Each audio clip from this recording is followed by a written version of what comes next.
Abu Yusuf yang dalam literatur Islam sering disebut dengan Imam Abu Yusuf Yaqub bin Ibrahim bin Habib al-Ansari al-Jalbi al-Kufi al-Baghdadi.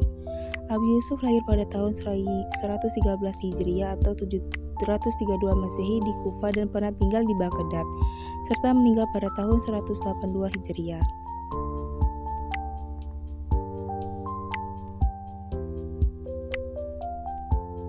Abu Yusuf berasal dari suku Buzairah, salah satu suku Arab.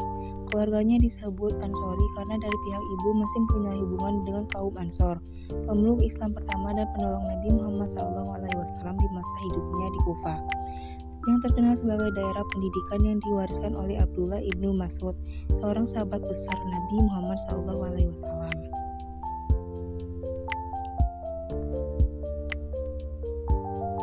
Secara historis, Abu Yusuf hidup pada masa transisi dua zaman kekhalifahan besar dalam Islam, yaitu pada akhir kekuasaan Bani Umayyah di Damaskus dan masa Bani Abbasiyah. Hal ini ditandai dengan adanya persaingan perebutan kekuasaan di kalangan anggota-anggota dinasti Umayyah, dengan kemewahan di istana yang telah membawa dinasti ini kepada kelemahan, yang pada gilirannya membawa pada kehancuran pada tahun 750 Masehi. Ketika itu muncullah kelompok dari Bani Hashim sebagai saingan politik Bani Umayyah, memperebutkan jabatan khalifah atau pemerintahan umat Islam.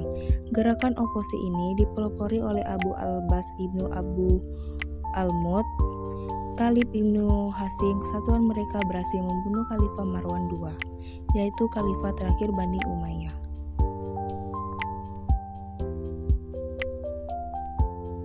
Dalam perjalanan pendidikannya, Abu Yusuf menjadi murid Abu Hanifah selama 17 tahun dan sejumlah ulama terkemuka pada masa itu.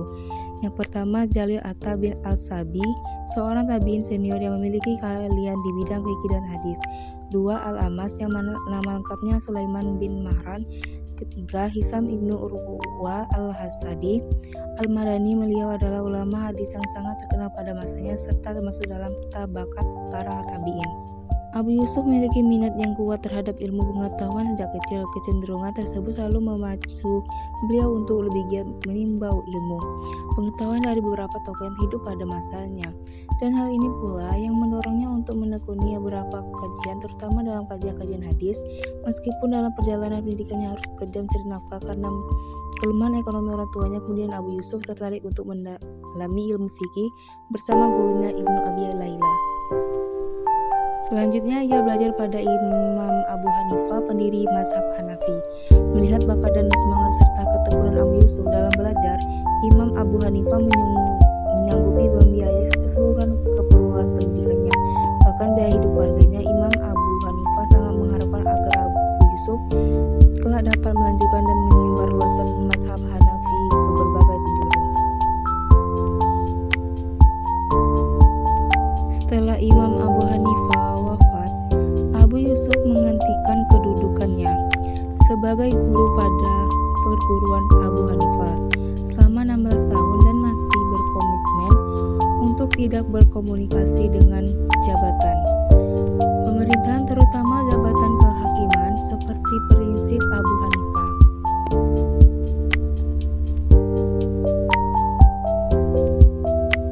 Di samping belajar dan mengajar, Abu Yusuf giat menyusun buku-buku yang membahas ilmu fikih, yang merupakan buku pertama yang beredar pada saat itu, sehingga tidak heran jika buku-buku fikih Abu Yusuf dan pemikiran mazhab Hanafi menguasai alam pikiran umat Islam, termasuk putusan para ulama di lingkungan peradilan dan mahkamah-mahkamah resmi pada saat itu. Abu Yusuf dibahasakan sebagai seorang imam karena kewibawaannya dalam menetapkan hukum dan luasnya kapasitas ilmu yang dimiliki. Terlebih lagi bila dilihat peran dan fungsinya dalam mengembangkan hukum dengan menggunakan beberapa perangkat metodologi yang terinspirasi dari Abu Hanifah.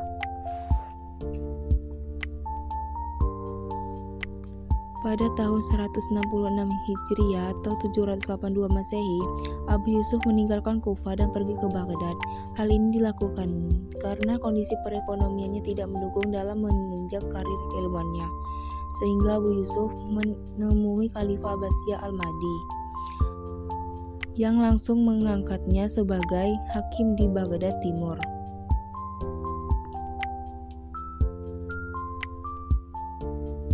Pemikiran ekonomi Islam Abu Yusuf adalah orang pertama yang memperkenalkan konsep perpajakan di dalam karyanya Al-Kharaj. Kitab ini ditulis atas permintaan Khalifah Harun al-Rasyid ketika beliau ingin mengatur sistem Baitul Mal, sumber pendapatan negara, seperti Kharaj, Al-Urs, dan Al-Jizyah. Muatar konseptual Al-Kharaj dan visi strategisnya terhadap kebijakan sumber pendapatan negara mencerminkan keunggulan akademik Abu Yusuf dalam bidang ekonomi dan pengalamannya menjabat sebagai hakim agung. Interaksinya dengan penguasa dari satu sisi dan kepakarannya dalam ilmu fikih dari sisi lain telah menempatkan kitab Al-Kharaj sebagai karya monumental dan komprehensif. Keberadaan kitab Al-Kharaj juga mempertegaskan bahwa ilmu ekonomi adalah bagian tak terpisahkan dari seni dan manajemen pemerintahan dalam rangka melaksanakan amanat yang dibebankan rakyat kepada pemerintah untuk mensejahterakan mereka.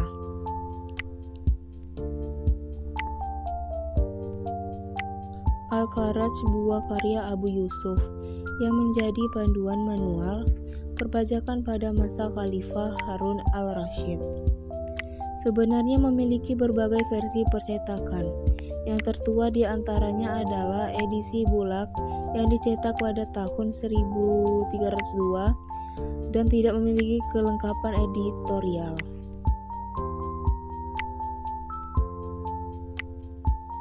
Setelah itu Salafiyah Press menerbitkan kembali satu edisi dan sempat mengalami beberapa kali cetak ulang yang memuat isi dan hadis yang sama. Pada edisi ini hanya memberi kesan tampilan perbedaan halamannya saja, sehingga tidak salah bila diduga edisi ini bersumber pada bahan dan manuskrip yang sama.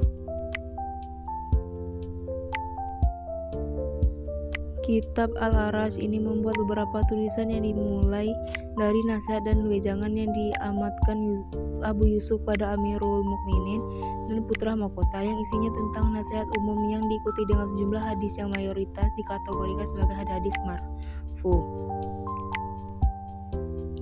Kepemilikan tanah pajak hasil pertanian kemudian diperluas dengan diskusi tentang pajak-pajak dengan istilah Kharaj. Kitab karya Abu Yusuf diberi nama Al-Kharaj didasarkan kepada pemilihan persoalan mayoritas yang dibahas dalam kitab tersebut, yaitu pajak jizyah, serta terinspirasi dari penjelasan tentang beberapa persoalan yang menjelaskan tentang administrasi pemerintah. Selain itu, Kharaj diartikan sebagai harta yang dikeluarkan oleh pemilik tanah untuk memberikan kepada negara. Pada bagian lain, Kharaj diartikan dengan apa yang dibayarkan untuk pajak. Sedangkan pemilikan kontroversial ada pada sikapnya yang menentang pengadilan dan penetapan harga oleh pemerintah. Pada zaman Abu Yusuf, asumsi yang berkembang adalah apabila tersedia sedikit barang, maka harga akan mahal, dan jika tersedia banyak, maka harga akan murah. Karena pada kenyataan harga tidak tergantung pada permintaannya saja, tetapi juga tergantung pada kekuatan penawarannya. Menurut Abu Yusuf, sumber ekonomi berada pada dua tingkat. Tingkat pertama meliputi unsur-unsur alam, antara lain air dan tanah. Tingkat kedua, ini berperan kurang maksimal dan tidak rutin seperti perbaikan dan pemanfaatan tanah, membuat sistem irigasi dan lain-lain.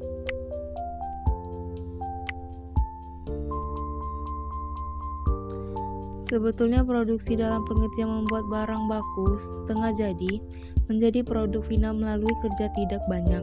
Menarik perhatian Abu Yusuf termasuk pada proses permulaan seperti menghidupkan tanah mati dan tidak bertuan harus diberikan pada seseorang yang dapat mengembangkan dan menanaminya serta membayar pajak yang diterapkan pada tanah tersebut.